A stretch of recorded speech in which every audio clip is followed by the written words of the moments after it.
unsur pimpinan PT Sabta yang langsung bersentuhan dengan daerah.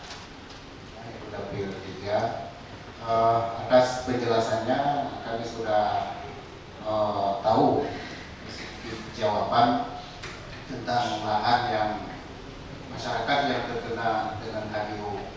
Saya ada ide setelah mendengarkan keluhan dari rakyat dan dari Bapak ini dan juga dari Bapak Kepala Dinas, alangkah baiknya kalau bisa Pak Pimpinan nantinya kewajiban plasma bagi perusahaan 20% atau seberapa lah nanti sesuai dengan aturan yang berlaku. Jadi itulah lahan yang HGU yang sudah kena lahan masyarakat atau pemukiman warga. Jadi itulah yang bisa dijadikan untuk kebun plasma. Itu alangkah baiknya. Mungkin itu jalan tengah kalau memang di dalam undang-undang atau di perusahaan memang bisa seperti itu. Karena dengan demikian mungkin masyarakat nantinya kalau kebunnya diperuntukkan untuk masyarakat atau disebut dengan plasma, mungkin tidak ada konflik lagi antara masyarakat.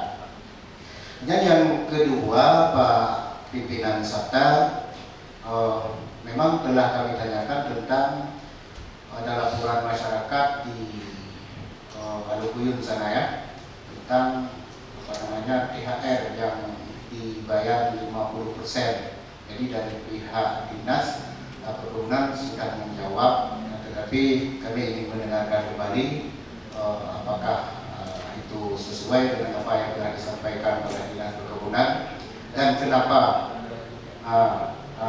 sampai demikian ditunda-tunda sampai 3 bulan belum diberikan hak-hak mereka selaku THR pertanyaan tunjangan hari raya kemarin ya.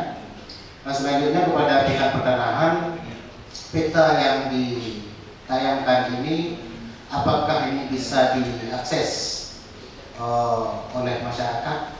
Nah, juga ini ingin kami tahu karena masyarakat mungkin sebagai masyarakat ada juga mengakses peta-peta HGU dengan lahan masyarakat.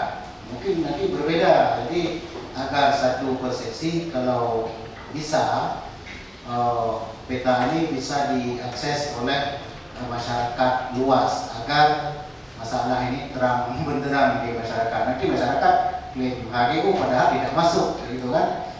Jadi ini pertanyaan kepada pihak penerangan. Terima kasih. Semua demikian. Pimpinan, sebelum